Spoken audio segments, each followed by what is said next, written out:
الحمد لله رب العالمين والصلاة والسلام على رسول الكريم أما بعد فأعوذ بالله من الشيطان الرجيم بسم الله الرحمن الرحيم ينادونهم ألم نكن معكم قالوا بلى ولكنكم فتنتم أنفسكم وتربصتم وارتبتم وغرتكم الأماني حتى جاء أمر الله وغركم بالله الغرور فَالْيَوْمَ لَا يُؤْخَذُ مِنْكُمْ فِدْيَةٌ وَلَا مِنَ الَّذِينَ كَفَرُوا مَأْوَاكُمُ النَّارُ هِيَ مَوْلَاكُمْ وَبِئْسَ الْمَصِيرُ صدق اللہ العظیم۔ واجب الاحترام سامعین، السلام علیکم ورحمۃ اللہ وبرکاتہ۔ سورہ الحدید کی ہم نے 14 اور 15 نمبر آیات تلاوت کرنے کی سعادت حاصل کی ہے۔ ان آیات کا ترجمہ سماعت فرمائیں۔ منافق پکاریں گے اہل ایمان کو، کیا ہم تمہارے ساتھ نہ تھے؟ کہیں گے بے شک، لیکن تم نے اپنے آپ کو خود فتنوں میں ڈال دیا اور ہماری تباہی کا انتظار کرتے رہے اور شک میں مبتلا رہے اور دھوکہ میں ڈال دیا تمہیں جھوٹی امیدوں نے، یہاں تک کہ اللہ کا فرمان آ پہنچا اور دھوکہ دیا تمہیں اللہ کے بارے میں شیطان دغا باز نے۔ پس آج نہ تم سے فدیہ قبول کیا جائے گا اور نہ کفار سے، تم سب کا ٹھکانہ جہنم ہے، وہ تمہاری رفیق ہے اور بہت بری جگہ ہے لوٹنے کی۔ اللہ کا قول سچا ہے جو بڑی ہی عظمت والا ہے۔ عزیزان گرامی قدر، اس آیت میں جب منافقین کے سامنے آڑ دیوار چن دی جائے گی اور ایمان والوں سے الگ کیے جائیں گے، تو وہ ایمان والوں سے پوچھیں گے کہ کیا تم دنیا میں ہمارے ساتھ نہیں تھے؟ آج کیوں علیحدہ کر دیے گئے ہو؟ تو اس میں مومنوں کا منافقوں کو جو اس دن جواب ہوگا اور فرشتوں کا بھی، وہ ان کی خصلتیں بیان کریں گے۔ یہاں اس آیت سے قالوا بلا ولکنکم فتنتم انفسکم، یہاں سے منافقین کی ان خصلتوں، عادتوں کا تذکرہ ہو رہا ہے جو ان کی تباہی کا باعث بنی، دنیا میں بھی اور آخرت میں بھی۔ ان کی آخری منزل خراب ہو گئی، ابدی زندگی خراب ہو گئی۔ تو عزیزان گرامی قدر، ہمیں بھی چاہیے کہ کیا سوچیں ہم میں کوئی ایسی خصلت تو نہیں ہے۔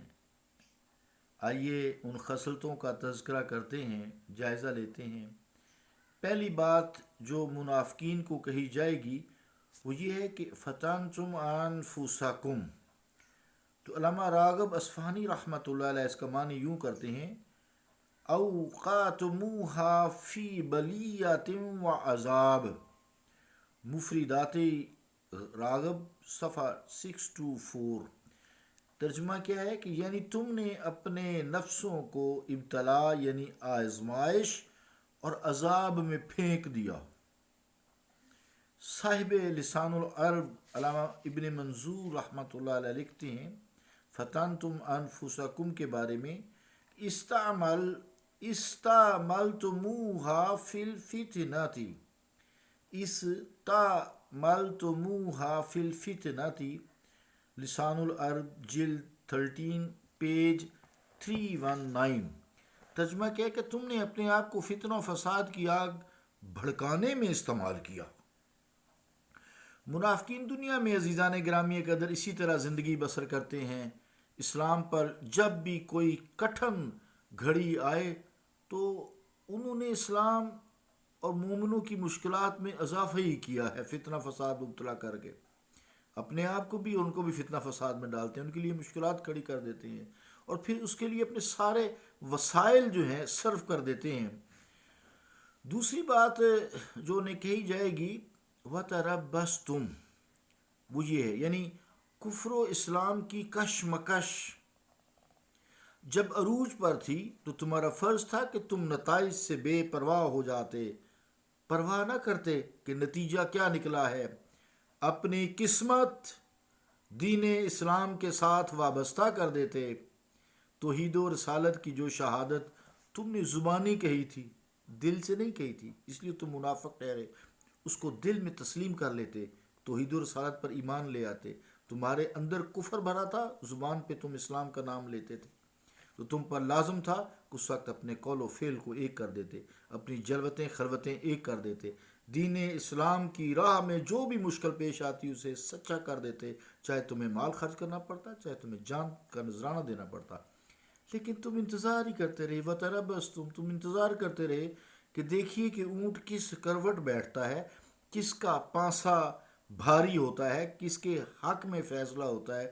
تم اسی کشمکش میں مبتلا رہے. عشق اور مصلحت بینی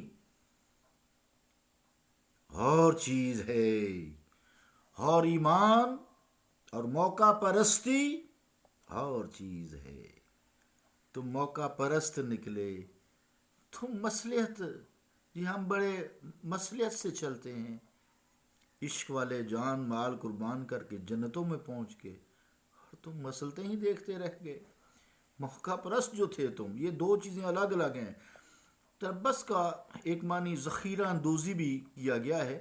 لسان العرب میں ہے کہ المتربس یعنی المحتکر. لسان العرب جلد 7 پیج 40. علامہ جوہری رحمۃ اللہ علیہ بھی لکھتے ہیں المتربس المحتکر.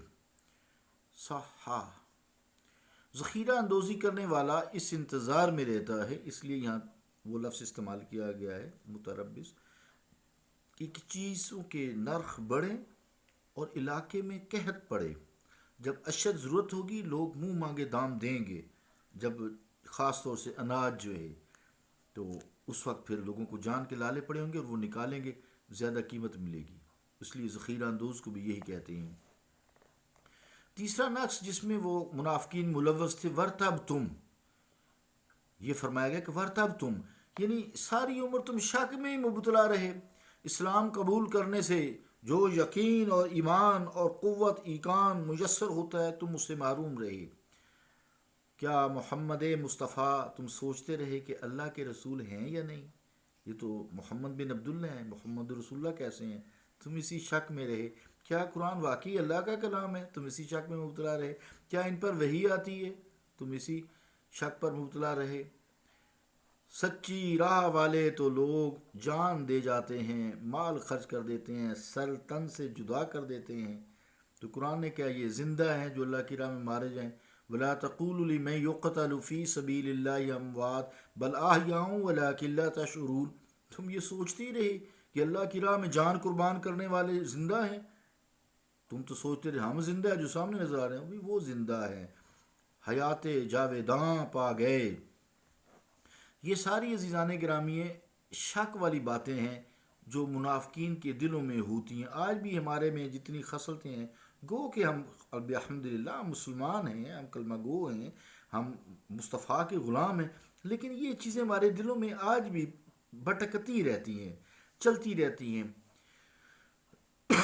عزیزان گرامی قدر، جو بندہ مومن ہے اس کے دل میں یہ خصلتیں نہیں ہوتی، وہ شک میں مبتلا نہیں رہتا، وہ حالات پہ نظر نہیں رکھتا، وہ عشق کا مسافر ہوتا ہے، عشق کی راہ پہ چلتا ہے، محبت کی راہ پہ چلتا ہے، توحید و رسالت کو قبول کرتے ہوئے جان مال کا نذرانہ پیش کر دیتا ہے. اس کا اٹھنا بیٹھنا، جلوتیں خلوتیں سب اللہ تعالیٰ کے رسول کے لیے ہوتی ہیں۔ وقت چونکہ پورا ہوا، اس آیت میں کفار اور منافقین کو الگ الگ ذکر کیا گیا ہے، جو آخری آیت ہے 15 نمبر، تو وہ اس لیے دونوں چونکہ ایمان سے محروم ہوتے ہیں۔ فرق یہ ہوتا ہے کہ کافر زبان سے بھی کفر کا اظہار کرتا ہے اور دل میں بھی اس کے کفر ہوتا ہے۔ منافق کا فرق یہ ہوتا ہے کہ منافق زبان سے تو مسلمان کہتا ہے میں مسلمان ہوں، لیکن اس کے دل میں کفر بھرا ہوتا ہے۔ سورہ منافقون جب آئے گی پوری انشاءاللہ ان کی خصلتیں مزید بھی بیان کروں گا، تو اس کے دل میں کفر ہوتا ہے، جب دیکھتا ہے کفر کا پلڑا بھاری ہے تو ان کے ساتھ مل جاتا ہے، جب دیکھتا ہے ایمان والوں کا پلڑا بھاری ہے ان کے ساتھ مل جاتا ہے، لیکن دونوں کی سزا ایک ہی ہے، جہنم۔ جہنم ماواکم النار، تمہارا ٹھکانہ جہنم ہے، یا مولاکم، وہی تمہاری جہنم ساتھی ہے، وبئس المصیر، اور یہ بڑی بہت بری پلٹنے کی جگہ ہے۔ صلی اللہ تعالیٰ علی رسول خیر خلقہ محمد وعلی آلہ وصحبہ اجمعین برحمتک یا ارحم الراحمین۔